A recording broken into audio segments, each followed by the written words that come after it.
শাকিব ভাইকে নিয়ে সিনেমা করার আমার ভীষণ রকমের আগ্রহ। এখন আসলে নন ঈদ নন শাকিব সিনেমা নিয়ে মুভ করাটা খুব রিস্কি। এটা আমাদের লাস্ট হোপ। বাংলা সিনেমা কিন্তু আসলে মৃত। কীভাবে মৃত আপনাকে বলি, তা হচ্ছে যে এই ঈদ থেকে আগামী ঈদ পর্যন্ত এই যে লম্বা একটা সময় 8 মাস, আপনি যদি জেলা শহরের হলগুলোতে যান, কথা বলেন হলের ম্যানেজারের সাথে, বুঝতে পারবেন যে বাংলা সিনেমা যে আসলে মৃতপ্রায়। আমাদের সময়টা খুব হতাশার।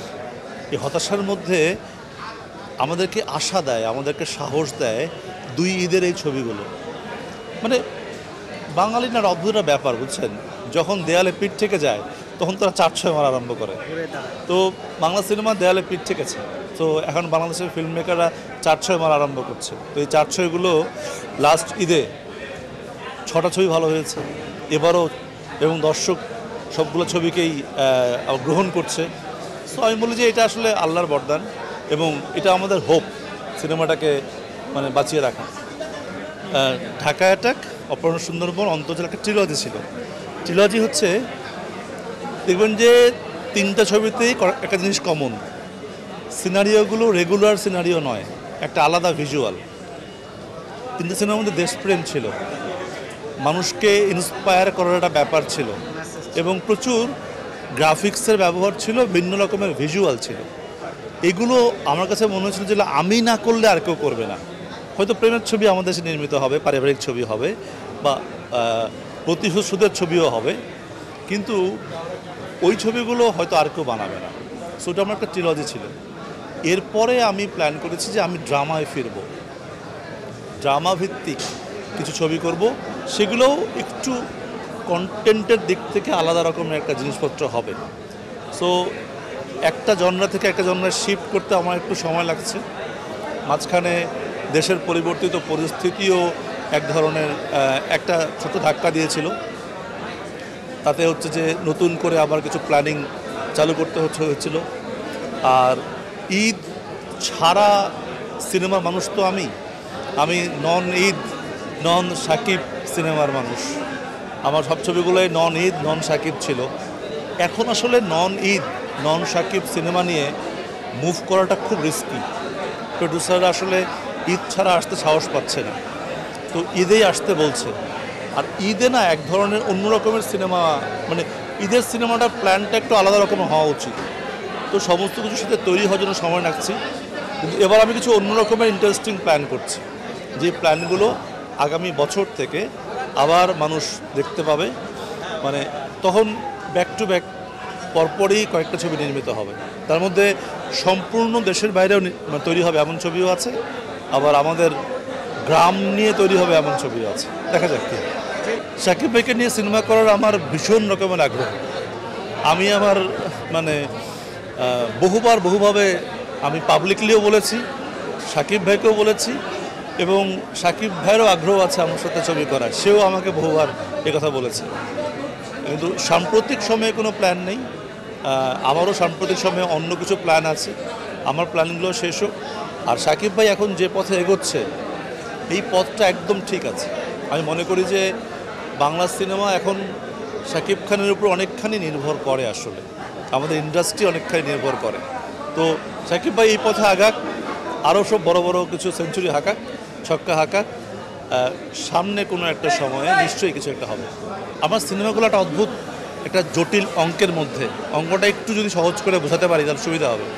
কীরকম, আপনি যদি আজকের দিনে খোঁজ করেন যে ঈদ ছাড়া রিলিজ হবে, শাকিব খান ছাড়া রিলিজ হবে, তাহলে একটা সিনেমাতে কত টাকা ইনভেস্ট করা সেফ? আমার ছবিগুলো সেই টাকার 4-5 গুণ বেশি টাকার ছবি। তাহলে আপনার মনে হতে পারে যে তাহলে আমরা কি পাগল, আমরা মার্কেট নেই জেনেও কেন আমরা এই টাকাটাকে ইনভেস্ট করলাম, আমাদের প্রডিউসারকে লস করলো? ব্যাপারটা আসলে আমরা অন্যভাবে এগিয়েছি।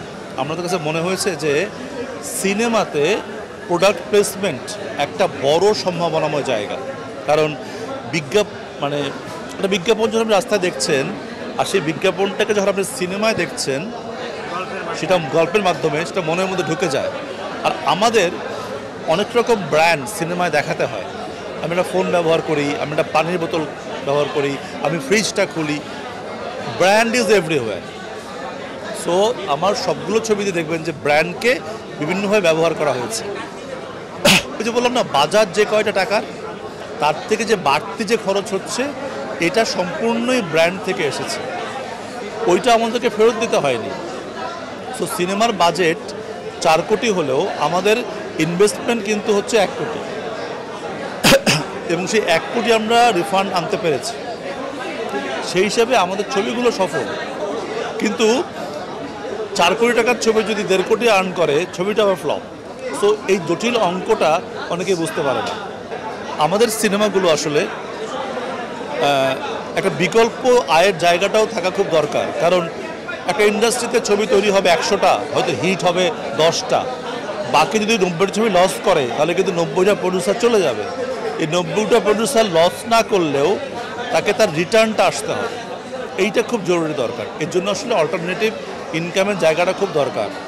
থিয়েট্রিক্যাল, টেলিভিশন এবং বিদেশে রিলিজ এর বাইরে এই যে প্রোডাক্ট প্লেসমেন্ট, এইটাকে আমি জোর দিয়েছিলাম, এবং আমার সবগুলো ছবির মধ্যে দেখবেন আপনি এই ব্যাপারটা আছে। মাঝে মাঝে ক্লায়েন্টের জন্য কয়েক জায়গায় জোর করে দিতে হয়েছে, ক্লায়েন্ট খুব জোর করে চায়। আবার বেশিরভাগ জায়গাতে ক্লায়েন্ট বুদ্ধিমান, তারা বোঝে যে আরোপিত করলে আরও ক্ষতি বেশি হয়। সো আমি 80%ই পেয়েছি স্মুথলি প্রোডাক্ট প্লেসমেন্ট করতে। মাঝে মধ্যে আমরা বাধ্য হয়েছি আমাদের ক্লায়েন্টের কারণে। সো এখান থেকে বড় একটা অংশ চলে আসতো। আমার কাছে যেটা সাম্প্রতিক সময়ে মনে হয়েছে যে অনুরাগ যে ধরনের সিনেমা তৈরি করে, আমি সেখান থেকে অনেকটা সরে গেছিলাম, একটু কমার্শিয়াল দিকে যাওয়ার একটা চেষ্টা ছিল। আমি বললাম না, আমার ট্রিলজির পরে আমি আবার ব্যাক করেছি অন্য একটা জনরার ড্রামাতে। আমি মোরললেস আবারও একটু বেশি অনুরাগের দিকে ঘেঁষার চেষ্টা করছি। সো এই ধারায় আমি 3টা সিনেমা করব, প্ল্যান হিসেবে রেডি হয়েছে। তারপরে এই 3টা সিনেমার পরে হয়তো অন্য একটা জার্নি করব। মানে সিনেমা বানানো আসলে একটা জার্নির মতো, জায়গায় ঘোরার মতো। এক জায়গায় নিশ্চয়ই সবার একই দিন ঘুরতে ভালো লাগে না, তেমনি এক ধরনের সিনেমা বানাতেও ভালো লাগে। ওর সাথে এখনও যোগাযোগ হয়। অনুরাগ এখন ও এখন বড় স্টার, মানে অ্যাক্টিংয়ের স্টার, এবং অনুরাগ সাউথ ইন্ডিয়ান ছবি থেকে বেশি রকমের ঘেঁষা, ওখানে বেশি কাজ করে। আমার কাছে নিজের কাছেও মালায়ালাম ফিল্ম ইন্ডাস্ট্রি বা তামিল ফিল্ম ইন্ডাস্ট্রিকে অনেক বেশি আধুনিক ফিল্ম ইন্ডাস্ট্রি মনে হয়। তো একটা যোগাযোগ আছে, এবং আমি যেহেতু অনুরাগের ধরনের ছবিগুলোর দিকে ঠিক অনুরাগের মতো করলে বললে ভুল হবে, আমি মোর অ্যাকশন থেকে সরে গিয়ে একটু ড্রামার দিকে যাওয়ার চেষ্টা করছি, সাসপেন্স যাওয়ার চেষ্টা করছি। দেখা যাক না কোন দিকে কী হয়।